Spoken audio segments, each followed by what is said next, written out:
नमस्कार शिक्षक बंधू भगिनींनो, ज्या गोष्टीची तुम्ही वाट बघत होता ती गोष्ट तो क्षण आलेला आहे। म्हणजे जवळपास 1 वर्षापासून केंद्रीय पात्रता परीक्षेचं नोटिफिकेशन आलेले नव्हतं। ते बांधवांनो, काल ते नोटिफिकेशन आले, त्यामुळे तुमच्या सर्वांचं अभिनंदन। तर काही शिक्षकांना वाटलं असेल की अभिनंदन कशासाठी, की शिक्षक पात्रता परीक्षेपैकी सर्वात सोपी परीक्षा म्हणजे बांधवांनो CTET म्हणजेच सेंट्रल टीचर एलिजिबिलिटी टेस्ट, म्हणजे केंद्रीय पात्रता परीक्षा। आपल्याला विषय हिंदी असल्यामुळे बांधवांनो तुम्हाला असं वाटत असेल ही परीक्षा अवघड आहे, परंतु ही परीक्षा खरंच कशी सोपी आहे, TET सोपी येईल का CTET सोपी येईल, मग याचा अभ्यास कसा करायचा, ह्या सर्व प्रश्नांचे उत्तर देण्यासाठीच मी इथं उभा ठाकलेलो आहे। त्यामुळे हा व्हिडिओ जास्तीत जास्त लाईक करा, शेअर करा, आणि तुमच्या मनामध्ये जर काही प्रश्न असतील तर ते प्रश्नसुद्धा तुम्ही आवर्जून काय करा, कमेंट बॉक्समध्ये काय करा, कमेंट करा। तर हे अधिकृत बांधवांनो केंद्रीय शिक्षक पात्रता परीक्षेची वेबसाईट आहे, त्या वेबसाईटवरती आपण आलेलो आहोत आणि आपण बघूया या ठिकाणी बांधवांनो कशा पद्धतीने ही जाहिरात आलेली आहे, काय आलेली आहे। तर तुमचं या सेशनमध्ये खरंच हार्दिक हार्दिक स्वागत। हा मॅप बांधवांनो TETचा आहे, तर 2013 असेल, 2021 असेल, या किंवा याच्या अगोदर 2013 पासून आपल्या TETचा रिझल्ट हा बांधवांनो कधी 4% वरती कधीच गेलेला नाही आहे। परंतु तुम्हाला मी आवर्जून सांगेल, मी 2011 पासून CTETच्या विद्यार्थ्यांना काय करतोय, शिकवतोय। आधी TV सेंटर छत्रपती संभाजीनगरला ऑफलाईन मी बांधवांनो ह्या बॅचेस घ्यायचोय, परंतु 2021 पासून ऑनलाईन शिकवतोय। त्यामुळे ह्या परीक्षांना शिकवणारा महाराष्ट्रातला मी सर्वात जुना शिक्षक आहे, बरं का, लक्षात ठेवा, सर्वात जुना शिक्षक आहे। तुम्ही बघू शकता 3.70 म्हणजेच साधारणतः बांधवांनो 3.5% हा काय लागलेला आहे, रिझल्ट लागलेला आहे। परंतु मी तुम्हाला विश्वासाने सांगतो की CTETचा रिझल्ट हा बांधवांनो नेहमी हा नाही का 20% असतो। जेवढे एकूण विद्यार्थी बसतात त्या परीक्षेपैकी 20% विद्यार्थी सातत्याने पास होतात। माझ्याकडे असे काही विद्यार्थी आहे की बांधवांनो हिंदी विषय असून सुद्धा त्यांना 120 130 मार्कापर्यंत मार्क पडलेले आहे। तुम्ही जर उत्तर प्रदेश किंवा पंजाब किंवा दिल्ली इकडच्या विद्यार्थ्यांना आउट ऑफ मार्क असतात, 140 मार्कापर्यंत मुलं जातात। त्यामुळे घाबरून जाऊ नका, हीच ती नोटिफिकेशन आहे की तुमची परीक्षा ही बांधवांनो 8 फेब्रुवारी 2024 रविवारच्या दिवशी होणार आहे, पेपर 1 आणि पेपर 2। त्यामुळे खऱ्या अर्थाने तुम्हाला जर का TET परीक्षा अवघड जात असेल तर तुमच्यासाठी ही सुवर्ण संधी आहे। कारण या परीक्षेमध्ये नेमकं काय बांधवांनो वेगळं पण आहे ते पाहण्यासाठी आता आपण पुढची स्लाइड काय करूया, सुरू करूया। फक्त लक्षात ठेवा, आजपासून जर तयारी केली तर 4 महिने म्हणजेच 8 फेब्रुवारी 2024 म्हणजे पुढच्या नवीन वर्षामध्ये ही परीक्षा आहे। सध्या तुम्ही नक्कीच TETचा अभ्यास करत असाल, यात काही शंकाच नाही। हे आमचे या अगोदर ह्या परीक्षेमध्ये आणि जिल्हा परिषदेला लागलेले सर्व विद्यार्थी आहे। जवळपास वैयक्तिक ज्या मुलांनी माझं हे पुस्तक बांधवांनो परचेस केलेलं आहे असे सर्व बांधवांनो मुलं ही TET परीक्षा काय झालेली आहे, पास झालेले आहे। CTET परीक्षा पास झालेली आहे आणि CTETला हे माझं पुस्तक बांधवांनो 75 मार्काला विचारलं जातं। त्यामुळे आवर्जून बांधवांनो हा व्हिडिओ शेवटपर्यंत बघा। एक लेखक, एक जुना मार्गदर्शक तुम्हाला हे समजावून सांगतो। मग तुमच्या मनातील पहिला प्रश्न की सर TET सोपी आहे का CTET सोपी आहे, तर ह्या प्रश्नाचं उत्तर तुम्हाला या ठिकाणी मी सांगतो। आधी आपण TET विषयी बोलू। सध्या तुम्ही TETची छान पद्धतीने काय करताय, तयारी करताय। तर TETला सुद्धा पहिल्या पेपरला बांधवांनो 5 विषय असतात, तेच विषय इकडे आपल्या CTETमध्ये सुद्धा दिलेले। इथं 5 विषयांना इथं बांधवांनो 150 प्रश्न आहे, प्रत्येक विषयाला 30-30 मार्क आहे आणि 30-30 गुण आहे। आपण साधारणतः पकडलं तर कॅटेगरीच्या विद्यार्थ्यांना अवघे 82 मार्क लागतात आणि इथं ओपनच्या मुलांना 90 मार्क लागतात। आता महाराष्ट्रात सर्वच कॅटेगरीमध्ये आलेले, त्यामुळे 82+ मार्क तुम्ही असेल तर तुम्ही TET पास झाले। परंतु ही परीक्षा थोडीशी अवघड आहे CTETच्या तुलनेत, कारण हिचं स्तर UPSC आणि बांधवांनो MPSC आहे। म्हणजे या अर्थाने मुलं UPSC MPSCला 2-3 वर्ष देतात, 40-50 हजार रुपये कमीत कमी खर्च करतात आणि रात्रंदिवस त्याचा अभ्यास करतात। मग त्या तुलनेत आपले पोरं तेवढा वेळ देत नाही याला, कारण इकडे तुम्हाला मराठीला 30 पैकी 30 मार्क आहे, ग्रामरचे, इकडे इंग्रजीला 30 पैकी 30 मार्क आहे. तुम्ही आता उगा हिंदी घेऊ शकतात, पण तिकडं सुद्धा हिंदी 30 मार्काचं ग्रामर आहे. गणिताचे 30 प्रश्न आहेत पूर्ण. तुमच्या परिसर अभ्यासाचे 30 क्वेश्चन आहे, परंतु ते CTET मध्ये नसतं. मग सर CTET कोणत्या धर्तीवर आहे? तर ती आहे तुमच्या DED आणि BEDच्या धर्तीवर. तुमचं जे काही DEDचा सिलेबस होता किंवा तुमचा जो BEDचा सिलेबस होता, त्या सिलेबसला बांधवानं इथं 75 मार्काला वेटेज दिलेलं आहे. आणि मी आवर्जून तुम्हाला सांगतो, तुम्ही जर इन सर्व्हिसमध्ये शिक्षक असाल तर ह्या परीक्षेपेक्षा ही बांधवानं जरी हिंदी विषयात असेल तर ती परीक्षा अत्यंत काय आहे, सोपी आहे. कारण तुम्ही जे काही दररोज अध्यापन केले 12 वर्ष 15 वर्ष, त्या अध्यापनाचा तुम्हाला इथं उपयोग होणार आहे. त्यामुळं हेच विषय इकडं जशाच तसे आहे. फक्त एकूण 30 मार्कापैकी अध्यापनशास्त्र म्हणजे पेडॉलॉजीला 15 मार्क, असे एकूण बांधवांनो हे 5 विषयाचे इथं मार्क आहे. म्हणजे तुम्हाला आणखीन सोपं सांगतो करून, उदाहरणार्थ तुम्ही मराठी किंवा इंग्रजी घेतलं तर इकडं फक्त ग्रामर बांधवांनो 15 मार्काला आहे. अरे 15 पण नाही, ते फक्त 5च मार्काला आहे मराठी ग्रामर किंवा इंग्रजी ग्रामर. कारण 5 मार्काला तुमची पोयम किंवा 5 मार्काला प्रोज म्हणजे गद्य पद्य आणि ग्रामर असं बांधवांनो इकडं मराठी किंवा इंग्रजी किंवा हिंदी 5-5 मार्काला आहे. म्हणजे ते अत्यंत सोपं आहे. 5 मार्काचं ग्रामर विचारून काय विचारणार आहे, ते अत्यंत सोपं असतं. गद्य पद्य तुम्हाला उत्तर पॅसेजमधून सापडता येतो. तसंच मराठी तसंच हिंदीमध्ये आहे. पण उरलेले जे काही 15 प्रश्न आहे हे तुमच्या DED BEDच्या सिलेबसचे आहे. ते कसे येतात, कोणते प्रकरण आहे, मी ती तुम्हाला पुढे सांगेल. तसंच गणितातही काय फायदा होतो, इकडं आपल्या TET मध्ये 30 क्वेश्चन बांधवांनो डायरेक्ट तुमचे काय आहे, तुम्हाला ते सोडायचे आहे TETला कंपल्सरी. पण CTETला 30 नाही सोडायचे, CTETला 15 सोडायचे. आणि 15 क्वेश्चन हे तुमचे पेडॉलॉजीचे, की गणिताचा अध्यापक कसा असावा, त्याचे मूल्यमापन तंत्र कसे असावे, पाठ नियोजन कसं असावं, गणिताच्या विद्यार्थ्याच्या समस्या कोणत्या असाव्या, त्यासाठी उपचारात्मक अध्ययन कसं करावं, गणिताचं नवीन शैक्षणिक धोरणात स्थान काय आहे, असे जे 10 चॅप्टर आहे सातत्याने त्याच चॅप्टरवर आणि त्याच्या सब चॅप्टरवर बांधून क्वेश्चन येतात. त्यामुळे याच्या तुलनेत हे लय सोपा कार्यक्रम आहे. पहा, मला जर एखादा म्हणला ना सर तुम्ही बॉन्डवर लिहून देता का की ही परीक्षा तुम्हाला मी पास करून देईन, तो हो बांधवानो, 4 महिन्यात तुम्हाला विजय सुरासेन आदरणीय बाळासाहेब शिंदे सर त्यांची टीम तुम्हाला बॉन्डवर लिहून देईल की ही परीक्षा आम्ही तुम्हाला पास करून देऊ. तुम्ही भरलेली फीस मी वापस देऊन टाकीन जर अपयश आलं तर. ह्या परीक्षेत अपयशाची जबाबदारी मी घेतो. इकडं बांधवांनो घासावं लागतं. पाहिजे जातीचे येड्या गबाळ्याचे कामं नव्हे. कारण UPSC MPचं सिलेबस हे इथं तुमचा इतिहास जर बघायला गेला प्राचीन, मध्ययुगीन, आधुनिक, इकडं तसं नाही ना. इथं इतिहास फक्त 15च मार्काला आहे ना. 15 मार्काला इतिहासाचा शिक्षक, इतिहासाच्या अध्यापन पद्धती, इतिहासाचे तंत्र साधनं हे 10 चॅप्टर आहे. म्हणून इकडं मी DED BEDच्या विद्यार्थ्याला 10 वर्ष शिकवलेलं आहे. त्यामुळे हे आपल्या हातातला कार्यक्रम आहे. इकडं तुम्हाला मोठमोठे पुस्तकच वापरावं लागते. यार तुम्ही आपले बसस्टँडवरची पुस्तकं वापरून उगा आपलं जी लोक दररोज यूट्यूबवर येते त्यांची चकमकणाऱ्या गोष्टी पाहून क्लास लावता. जो क्लास सर्वात कमी पैशाचा आहे तो क्लास तुम्ही लावता. तुम्ही थोडी बघताय की अनुभवी शिक्षक कोण आहे, लेखक कोण आहे. खरंच हे जे शिकणार आहे ते तरी पास आहे का हे तरी पाहिलं का तुम्ही कधी? जे तुम्हाला TETला शिकवते ती TET पास आहे का हे तर चेक करा ना. त्यांनी DED BED काही केलं का? त्यामुळे नापास होण्याचं कारण काय? मग चला आज जाऊ दे, तो विषय वेगळा आहे. त्यामुळे तुम्हाला मला आवर्जून सांगायचं ही परीक्षा एकदम काय आहे बांधवांनो, सोपी आहे. मग आणखीन सर तुम्ही कसं काय म्हणता बॉन्डवर लिहून देऊ का आणि असं सोपं आहे का? तुमचं तर खूप मोठं बॅनर आहे. कारण ते सोपं आहे म्हणून मी बोलतो. आता उदाहरणार्थ तुम्ही बघा हिंदी विषय. आता हिंदी विषय एकूण 30 मार्काला आहे. त्या 30 पैकी बांधवांनो जे काही पेडॉलॉजीचे 10 चॅप्टर आहे ते 10 चॅप्टर आहे. तुम्ही म्हणता तुम्ही कशाहून सांगता हेच ते चॅप्टर आहे? कारण 2011 पासून ते 2000 तुमचे बांधवांनो 24 पर्यंत जेवढ्या परीक्षा झालेल्या आहे दरवर्षी त्या 2दा होतात. मध्ये अपवादात्मक 1-2 वेळेस नाही झाल्या. तर हे ते 10 चॅप्टर आहे. मग यातनं बघितलं आपण तर सर्वाधिक गुण कोणत्या चॅप्टरला विचारले गेलेले आहे बांधवांनो? तर तुम्ही बघू शकता इथं सर्वाधिक प्रश्न जे विचारले गेले ते आहे पहा भाषा कौशल्य किंवा भाषिक कौशल्य आपण त्याला हिंदीमध्ये म्हणू. तर हे किती मार्क विचारले गेले बांधवांनो? त्याला 23 मार्क विचारले गेलेले. त्याच्यानंतर कमी जर आणखीन थोडंसं आपण बघितलं तर इथं भाषा शिक्षण के सिद्धांत 19 क्वेश्चन त्याला विचारले गेले. पहिलं चॅप्टर आहे पहा अधिगमन एवं अर्जन. आता अधिगमन म्हणजे काय, अर्जन म्हणजे काय, म्हणजे थोडक्यात सांगायचं अध्ययन आणि अध्यापन.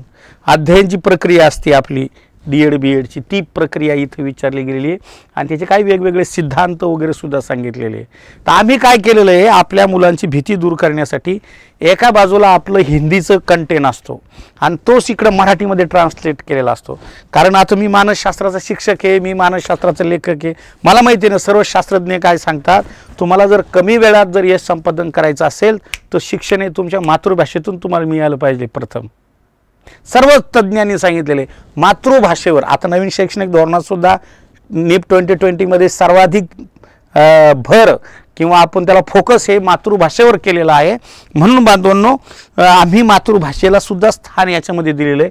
मग ते कसं दिलं आहे बघा, इकडं हे पूर्ण कंटेंट हा बांधवांनो तुमचा हिंदीमध्ये असतो, तिकडं तो काय असतो मराठीत असतो. आता तुम्ही बघा, मराठीत वाचल्यावर पटकन समजतं का हिंदीत वाचल्यावर पटकन समजतं. विकास कभी न समाप्त होने वाली प्रक्रिया है, यह विचार किससे संबंधित है. देखिए यहाँ पर 4 कुल पर्याय है, हम पढ़ेंगे. अंत संबंध का सिद्धांत, निरंतरता का सिद्धांत, एकीकरण का सिद्धांत, अंतक्रिया का सिद्धांत. कुल मिलाकर 15 सिद्धांत है अलग अलग अध्ययन और अधिगमन के. तो देखिए कभी ना समाप्त होने वाली, कभी ना समाप्त होने वाली यानी क्या, जिसको हिंदी का ज्ञान है तो वो सही में समझेगा कि निरंतरता का सिद्धांत ही कभी न समाप्त होने वाली प्रक्रिया है. लेकिन कोई नया अध्यापक है या उसका हिंदी नहीं था तो उसके लिए देखो हमने क्या किया है. बघा मराठीत विकास ही कधी न संपणारी प्रक्रिया आहे ही संकल्पना कशाच्या संदर्भात आहे. मग आता त्याला लगेच कळतं सातत्याचा सिद्धांत म्हणजेच कधी न संपणारा, कधी न संपणारा म्हणजे सातत्याचा सिद्धांत डोक्यात येतं. आणि तुम्ही आम्ही शिकलोय की D.Ed. B.Edला की अध्ययन ही प्रक्रिया सतत चालणारी प्रक्रिया आहे, आजन्म चालणारी प्रक्रिया आहे. जन्मापासून नव्हे, गर्भधारणेपासून ते मृत्यूपर्यंत बालक हा अध्ययन करत असतो. उदाहरण द्यायचं झालं तर तुम्ही काय करू शकता बांधवांनो, आता रामायण महाभारतातलं उदाहरण जर बघितलं आपण, अर्जुनाचा मुलगा अभिमन्यू हा गर्भ अवस्थेत असतानाच युद्ध कला शिकलेला होता. चक्रव्यूहमध्ये कसं जाऊन लढाई केली पाहिजे ते काम बांधवांनो त्यांनी केलेलं होतं.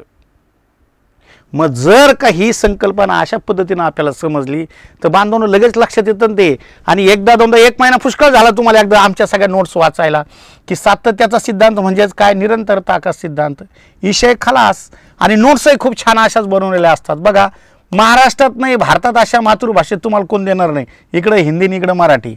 बघा बाल विकास के सिद्धांत, पहला सिद्धांत है निरंतरता का सिद्धांत.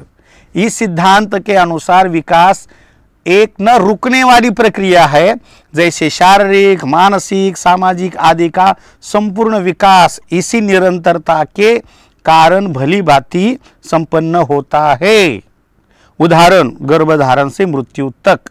आता एखाद्याला जर कळलं नाही तर तिने बिनधास्त काय करायचंय, हे कशातून वाचायचंय, मराठीतून वाचायचंय. मुलांच्या विकासाचे सिद्धांत, सिद्धांत म्हणजेच उपपत्ती किंवा नियम म्हणू शकता तुम्ही. नियम, सिद्धांत म्हणजेच नियम. मग काय नियम आहे, सातत्याचा सिद्धांत. तुम्हाला जर कुठली गोष्ट करायची असेल तर तुम्ही सतत केली पाहिजे. शारीरिक, मानसिक, सामाजिक हा विकास जर तुम्हाला करून घ्यायचा असेल तो गर्भधारणेपासून मृत्यूपर्यंत सतत चालूच असतो. असे 15 सिद्धांत आहे. आणि आत्तापर्यंत CTETने ह्या 15 सिद्धांतावर 5 वेळा क्वेश्चन विचारला आहे. 5 वेळा 5. आणि त्या 15 सिद्धांतांच्या बाहेर तो गेलेला नाही आहे. त्यामुळं ते म्हणतात ना, पाहिजे जातीचे येड्या गबाळ्याचे काम नव्हे. आम्ही हिंदीतूनच शिकवणार आहे पण तुम्हाला ते चांगलं समजावं म्हणून मी तुम्हाला ते मराठीतून समजून सांगतो. ठीक आहे. देखिए आगे तुम्ही बघू शकता बांधवांनो, जर तुम्हाला हे माझं म्हणणं पटत असेल तर मग ह्या 3 वेगवेगळ्या बॅचेस आमच्या चालतात. तुम्हाला जर पूर्णच बॅच लावायची असेल 150 मार्काची तर 2000 रुपये त्याची फी आहे. तुम्हाला जर बांधवांनो फक्त कशाची बॅच लावायची, शिक्षणशास्त्र म्हणजेच पेडॉलॉजीची म्हणलो होतो ना, 150 पैकी 75 मार्क माझे आहे, या पुस्तकाचे माझे आहे. जर तुम्हाला ती लावायची असेल तर या 1000 रुपयाच्या बॅचमध्ये तुम्हाला हे माझं पुस्तक मी काय करतोय, फ्री देतोय. कारण तुम्हाला पूर्ण लावायची म्हटलं की तुम्ही म्हणता अरे बाप आता TETचा अभ्यास केला आणि मग कसं, मग तुम्ही TET वाम मार्गाने जर पास व्हायचं असेल तर 2-2 हजार काय तुम्ही 2-2 लाख रुपये द्यायला बसले. याच्या आधी दिले मुलांनी 2021 आपण बघितलंय, हजारो मुलं त्यात गुंतलेली. पण अभ्यास करून कोणतरी आपल्याला चांगल्या टेक्निकने शिकवतोय, पुस्तकही देतोय, त्याचं नाही लावायचं 2000चं. 2 लाख देऊन मार्क वाम मार्गाने पास व्हायचं आहे. मी तुम्हाला इथं खात्री देतोय ना, अरे पास होत आहे राव, मी केलेत ना पास याच्या आधी एवढे मोठी पोरं. मध्ये TET नव्हती, तेच काम होतं ना आम्हाला. आणि एखाद्याला वाटलं की सर मला बाकीचं नाही, मला नाही का फक्त 30 मार्काचा म्हणजे बालकाच्या विकासाचाच बालमानसशास्त्राचाच काय करायचा आहे क्लास लावायचा, त्याची किती फी आहे? 500 रुपये फी आहे. तुम्हाला जर हे बॅच लावायचे असेल तर मला कॉल करत नका बसू. 96 57 45 16 45 हा माझा व्हॉट्सअप नंबर आहे. यावरती मॅसेज टाकायचा आहे, सर मला तुमचा क्लास जॉईन करायचा. मग मी तुम्हाला ॲपची लिंक देईल, त्या ॲपच्या लिंकवर जायचं, ती बॅच परचेस करायची, तुमचा पत्ताही मला पाठवायचा, घरपोच हे तुम्हाला पुस्तक काय करू होऊन जाईल, मिळून जाईल. ठीक आहे. तर आणखीन एक क्वेश्चन आपण बघू, म्हणजे तुमच्या डोक्यात बसेल ते की आयला सर खरंच काय करतात, छान पद्धतीने सांगतात. इथं बघा दुसरा क्वेश्चन आहे, निम्नलिखित में से कौन सा अधिगम का मुख्य क्षेत्र डोमेन नहीं है? मुख्य क्षेत्र नाही है, ते कंसात असू द्या, डोमेन म्हणजे क्षेत्र. आता निम्नलिखित में से कौन सा अधिगमन का मुख्य क्षेत्र नाही आहे, म्हणजे शिकण्याचे जे वेगवेगळे क्षेत्र मानलेले ते क्षेत्र कोणते आहे किंवा कोणते नाही. आता तुम्ही सुरुवातीला जर तुम्हाला हिंदी कळत नसेल ना, तर तुम्हाला बांधव नाही मराठीचं रामबाण उपाय आहे. खालीलपैकी कोणते शिक्षणाचे मुख्य क्षेत्र नाहीये असा प्रश्न आहे. क्षेत्र नाहीये म्हणल्यावर बघा बांधवांनो, मग आता कोणतं क्षेत्र नाहीये? चला कमेंट करा बरं सगळे, कोणतं क्षेत्र नसलं पाहिजे बांधवांनो, सांगा पटकन. बघा आता इकडं तुम्हाला किती सोपं दिलंय. आम्ही लहान असताना डिक्शनरी सापडा लागायची राव आम्हाला मराठी हिंदीचे शब्द शोधायला. इथं संज्ञात्मक विकास किंवा संज्ञात्मक क्षेत्र, याला मराठीत काय म्हणणार? बोधात्मक. इथं मनोज्ञात्मक म्हणजेच काय? मानसिक. आणि इथं भावात्मक म्हणजे भावनात्मकच. आणि सांस्कृतिक आणि सामाजिक ते तर काय बांधवनो सारखंच आहे. मग आपले जे काही क्षेत्र आहे, तुम्ही DED BEdला तुम्ही मूल्यमापनात क्षेत्र बघितले असतील, तर आपल्या मराठीमध्ये तुम्ही शिकलेले आहात बोधात्मक, भावात्मक आणि क्रियात्मक. आता इथं मानसिकात्मकला बांधवनो थोडंसं क्रियात्मक शब्द योग्य होता, पण त्यांनी दिलेलं नाही, ते केंद्रीय परीक्षेचं असल्यामुळे इथं क्रियात्मक शब्द लक्षात ठेवा. मग तुम्ही शिकले असेल बोधात्मक, भावात्मक आणि क्रियात्मक हे मुख्य 3 क्षेत्र आहे बांधवांनो आपले. मग तुमच्या याच्यातून ते पटकन लक्षात येतं की सामाजिक आणि सांस्कृतिक हे काय आहे? विकासाचा भाग आहे, ते काही मुख्य क्षेत्र नाही आहे, ते उपप्रकारामध्ये जातात. म्हणून हे तुमचं कॅन्सल होईल आणि पर्याय क्रमांक तुमचं उत्तर हे एकच यायला पाहिजे. मग अशा पद्धतीने मराठी टू हिंदी असं जर ट्रान्सलेशन पद्धतीने आपण अभ्यास केला तर तुमचा विकास लवकर होईल. आलं का लक्षामध्ये? म्हणजे ट्रान्सलेशन पद्धत ही काही फक्त काही इंग्लिशसाठीच नाही वापरायची, तुम्ही हिंदीसाठी सुद्धा वापरू शकता, असा तुमचा विकास करून घेऊ शकता. मी येडा आहे का तुम्हाला हमी द्यायला? बरं मला कळत नाही का की मोठाले पोरं लहान लहान पोरं तरी म्हणतील जाऊन तर माझा अभ्यासच झाला नाही, मी अभ्यासच केला नाही. इथं तुम्ही पार 25 ते 30 वयातले तुम्ही मागच लागता ना आमच्या. मला हमी आहे ना माझ्या ह्या पुस्तकाच्या बाहेर जात नाही म्हणून काही. त्यामुळं बांधवनो घाबरून जाऊ नका.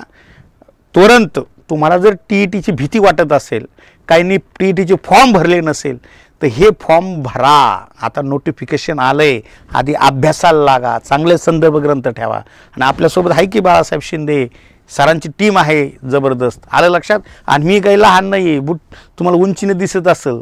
माझं DED तुम्हाला 2008लाच झालेलं आहे, माझं BEd 2011ला झालेलं आहे. आलं का लक्षामध्ये? मी खूप जुना शिक्षक आहे. आलं लक्षामध्ये? त्यामुळं आणि DED BEd कॉलेजला आधी काम केलं मी, नंतर आता सध्या ग्रँटेड माध्यमिक शाळेवर काम करतोय. परंतु मला एक आवड आहे DED BEdच्या विद्यार्थ्यांना शिकवायला, कारण समाज घडवणारा हा विद्यार्थी आहे. त्यामुळे तुम्ही बघू शकता बालक विकासचे हेच ते चॅप्टर आहे. मग बांधवनो सातत्याने परीक्षेमध्ये येणार आहे. त्यामुळे तुमचा इथं खूप काय होतोय फायदा होतो की नेमकं काय परीक्षेत येतं बाबा. त्यानंतर तुम्ही बघू शकता मराठीचे कुठले घटक आहे, हेच ते मराठीचे 10 चॅप्टर आहे. त्यानंतर तुम्ही बघू शकता की बाबा गणिताचे कोणते हे, ते गणिताचे तुम्हाला तर जाधव सर शिकवणारच छान, परंतु पेडॉलॉजी जी भाग आहे गणिताचा तो बांधून मी तुमचा घेणार आहे या ठिकाणी. त्यानंतर पर्यावरण म्हणजेच आपला परिसर अभ्यास, मग परिसर अभ्यासाचे कोणते 9 चॅप्टर आहे, हे ते 9 चॅप्टर आहे. अशा पद्धतीने बांधवांनो हा सिलेबस आपण पूर्ण करणार. मग बघा इथं विज्ञान म्हणजेच विज्ञान हिंदीमध्ये, विज्ञान के कौन कौन से घटक है वो देखिए यहाँ पर फलक पर आप देख सकते हो. त्यानंतर सामाजिक शास्त्र एवं शिक्षाशास्त्र, सामाजिक शास्त्राचे हे बांधवांनो म्हणजे इतिहास आणि भूगोलाचे हे चॅप्टर असे बांधवांनो 2011 ते आत्तापर्यंत आलेले आहे.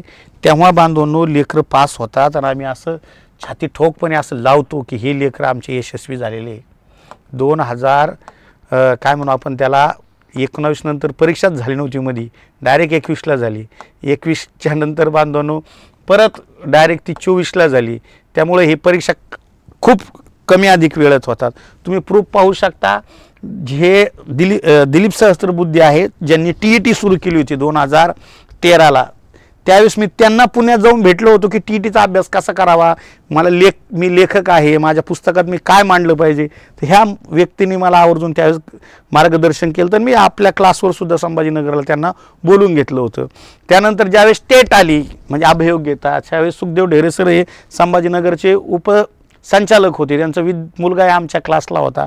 त्यामुळे त्यांच्याशी सुद्धा आम्ही संपर्क करून काय केलं होतं, अभियोग्यतेचा अभ्यास कसा करावा याचं आम्ही पूर्ण एक मेळावा मार्गदर्शन शिबिर संभाजीनगरला आयोजित केलं आहे. आत्ता जी काही तुमची 2022ला टेटची परीक्षा झाली त्यावेळेस मी नवीन पुस्तक तयार केलं होतं. तर त्यावेळेस तत्कालीन जे काही शिक्षण मंत्री होते केसरकर साहेब, त्यांना मी मंत्रालयात जाऊन इकडं सचिव, उपसचिव आणि शिक्षण मंत्री, किती मोठं भाग्य आहे की एक मराठवाड्याचा तरुण आपलं पुस्तक घेऊन मंत्रालयामध्ये जातो, त्याला वेळ दिला जातो आणि सन्मानाने त्यांचं पुस्तकाचं तिथं प्रकाशन होतं. म्हणजे असं लहान लेकरू नये मी यूट्यूबवरचं की चलो कुछ काम नाही तो यूट्यूब पर पढाएंगे, ते घासलं आहे, ठरवून शिक्षक झालो आहे आणि ठरवून अध्यापनाचं काम करतो आहे. आलं लक्षामध्ये. त्यामुळं बांधवांनो की लहानपणापासून ह्याच गोष्टीचा ध्यास होता आणि तीच गोष्ट आम्ही करतो आहे. त्यामुळं जसा तुमचा TETचा सिलेबस आहे तसाच इकडे तुमचा CTETचा सिलेबस असतो, हे पेपर 1 पेपर 2चा. त्यामुळं पूर्ण अभ्यास पूर्ण हे मांडलेलं आहे. तुम्ही जर नवीन असाल तर विजय सुराशे नावाचं माझं यूट्यूब चॅनलसुद्धा आहे, त्यावर सुद्धा जा आणि त्यावरती खूप असे फ्रीचे लेक्चर्स दिलेले आहेत, ते सुद्धा तुम्ही बघू शकता. तेही सबस्क्राईब करा. एवढं मला तुम्हाला आवर्जून काय करायचं आहे, सांगायचं आहे. तर चला मग आता बांधवनो, तुम्हाला हे पटलं असेल तर आवर्जून काय करा, मग तुम्हाला ही बॅच घ्यायची असेल तर ह्या नंबरवर तुम्ही काय करायचं आहे, मला मॅसेज टाकायचा आहे. सकाळपासून संध्याकाळपर्यंत मी अध्यापनाचं कार्य करतो आहे. त्यामुळे मी डायरेक्ट तुमचा फोन उचलू शकत नाही. त्यामुळे तुमची माझी भेट व्हॉट्सअपवरती चॅटिंगवर होणार. 96 57 45 16 45 यावर काय करायचं आहे, तुम्ही मॅसेज करायचा आहे. तुम्हाला ऑटोमॅटिक लिंक येईल, त्या लिंकने ॲप डाउनलोड करायचं आणि काय करायचं बांधवांनो, ती बॅच काय करायची, परचेस करायची. हे मला आवर्जून तुम्हाला या ठिकाणी सांगायचं आहे.